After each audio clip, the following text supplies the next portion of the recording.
আপনারা কি কখনো বরবাদ পিজা খেয়েছেন বা দেখেছেন? তাহলে এই ভিডিওটা দেখুন, তাহলে দেখতেও পারবেন এবং বুঝতে পারবেন, এবং বরবাদ পিজা কিরকম হয় সেটা দেখলে আপনি বুঝতে পারবেন। আমি নিজেও কিনেও অনেক বিপদে পড়ে গিয়েছি। এই ভিডিওটা সম্পূর্ণ দেখুন, তাহলে আপনিও বুঝতে পারবেন। বরবাদ পিজা অর্ডার করার জন্য আমরা প্রথমেই চলে গেলাম পিৎজা হল রেস্টুরেন্টে, যেটা কিনা আমাদের এলাকায় এখানে সবচেয়ে বড় ব্রাঞ্চ। অনেকে গিয়েছিল শুধুমাত্র বরবাদ পিজাটাই ট্রাই করতে। সেখানে 9 ইঞ্চি প্রাইস দেওয়া ছিল 900 টাকা এবং 12 ইঞ্চি প্রাইস দেওয়া ছিল 1300 টাকা। এবং প্রাইস অনুযায়ী জিনিসটা কতটা পরিমাণ টেস্ট হয় আমি সেটা একটু করে আপনাদেরকে খেয়ে জানাবো।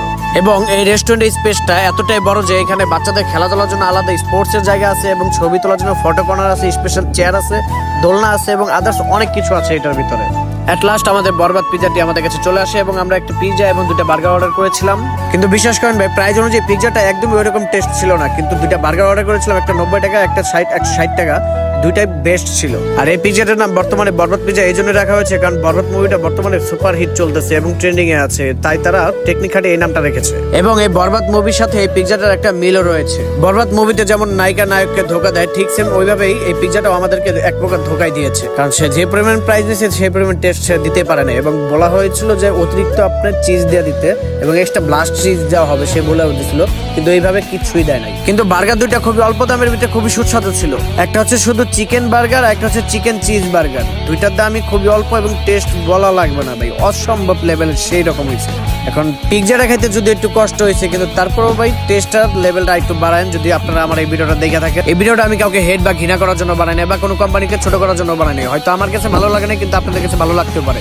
আপনারা চাই অবশ্যই একবার টেস্ট করে আসবেন। সবচেয়ে নতুন ট্রেন্ডিং চলতেছে বরবাদ পিজা, আপনারা যে নাম বললেই বের করে দিব, এবং সবচেয়ে ফার্স্ট ট্রেন্ডিং এ চলতেছে এখন এটা।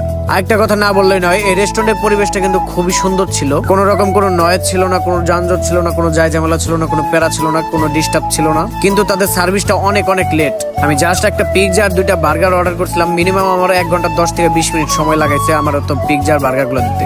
আমি বলেও দিয়েছিলাম ভাই পিৎজাটা দিতে হয়তো একটু দেরি হতে পারে, কিন্তু আপনার বার্গারটা একটু ফাস্ট দিয়ে দেন, আমরা বসে কিছু খাইতে থাকি। কিন্তু তারপরেও তারা মনে করেন 2টা জিনিসই দিচ্ছে একসাথে এবং 1 ঘন্টা 10 থেকে 20 মিনিট সময় লাগে দিচ্ছে। এই জিনিসটা আমার কাছে একটু খারাপ লাগছে। তারপর যাই হোক, বিল আসছে, বিলটা দিলাম। আপনি একটু খেয়াল করে বলবেন যে এখানে আমি কত টাকা বিল দিচ্ছি। যদি কেউ বলতে পারেন তার জন্য অবশ্যই কমেন্টে পুরস্কার থাকবে। আপনারাও চাইলে এখানে আপনাদের ফ্যামিলি নিয়ে যেতে পারেন, জায়গাটা খুবই সুন্দর আছে। এবং আজকে এই ভিডিওটি যে সম্পূর্ণ দেখেছে একটি লাইক, একটি শেয়ার এবং একটি কমেন্ট করে দিবে, তার জন্য নেক্সট টাইম পিৎজা ফ্রি থাকবে সম্পূর্ণভাবে আমার পক্ষ থেকে। অবশেষে আজকে ব্লগ ভিডিওটি আমাদের এই পর্যন্তই থাকবে। আপনারা দেখতে থাকুন কিভাবে কি করতে থাকি, এবং সবাই দোয়া করবেন যেন আমি ব্লগ ভিডিও বানাইতে পারি, এবং আপনারা সাপোর্ট করবেন বেশি বেশি, যাতে আমি আরো অনেক ভালো কিছু করে দেখাতে পারি। আপনাদের সাপোর্ট আর ভালোবাসা ছাড়া কখনোই সম্ভব না। দোয়া করতেছি আমি নিজের জন্য, আপনাদের জন্য, আপনারা দোয়া করবেন আমার জন্য, যেন আমি ভবিষ্যতে আরো ভালো কিছু করতে পারি, ভালো কিছু দিতে পারি আপনাদেরকে। আমার ইউটিউব চ্যানেলটাকে সবাই সাবস্ক্রাইব করে রাখবেন, আমার ফেসবুক পেজটা সবাই ফলো দিয়ে রাখবেন, রিফ্রেশ লাইফ 2.0, এটা আমার ফেসবুক পেজ, ইউটিউব নেম সবকিছু এটা। যে যেখানে দেখতেছেন অবশ্যই সবাই লাইক কমেন্ট শেয়ার করে দিবেন, সবাই সাপোর্ট করবেন ভরপুর। আল্লাহ হাফেজ।